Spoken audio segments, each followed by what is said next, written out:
व्यक्तीच्या मृत्यूवर तुम्ही हस्ता तसंच टीका त्यांनी केलं। हे बघा, कॉन्टेक्स्ट बदलून विपर्यास करण्याचा प्रयत्न विरोधी पक्ष करत आहे हे मला समजत आहे। आणि त्यामुळे जे घरामध्ये बसून पोस्ट लिहितात किंवा घरामध्ये बसून स्टेटमेंट देतात यांना उत्तर देण्याची आवश्यकता मला वाटत नाही। मी त्या पर्टिक्युलर एपिसोडचं उत्तर ऑलरेडी दिलेलं आहे।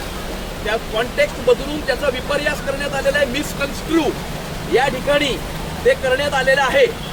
आणि या ठिकाणी आजपर्यंत अशा प्रकारच्या घटना घडल्यावरती कधीही सस्पेन्शन झालं नव्हतं।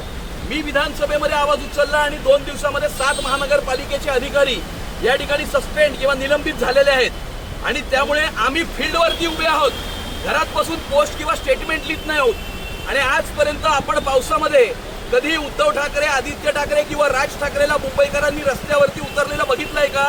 नाही बघितलंय।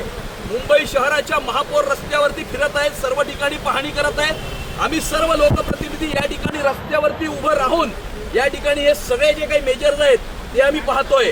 परंतु या निलंबनाचा कडनं त्या ठिकाणं डायव्हर्ट करणे आणि मला टार्गेट करण्याचं कारण हे की गेले 4 महिने मुंबई महानगरपालिकेतली स्टँडिंग कमिटी याच्यातलं अंडरस्टँडिंग हे आम्ही बंद केलेलं आहे।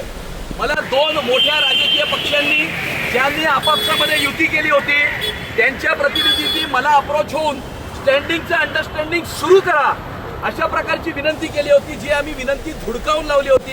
कारण आम्ही सांगितलं की मुंबईची महानगरपालिका आम्हाला सुद्धा सरळ करायची आहे।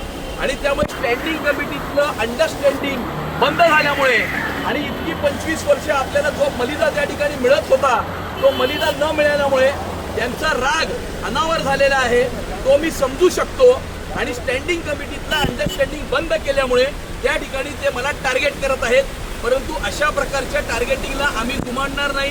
मुंबई शहरांना पारदर्शक प्रशासन देणं, भ्रष्टाचार विरहित प्रशासन देण्यासाठी आम्ही कटिबद्ध आहोत आणि आम्ही रस्त्यावरती, जमिनीवरती उतरून या ठिकाणी मुंबईकरांची सेवा करत आहोत।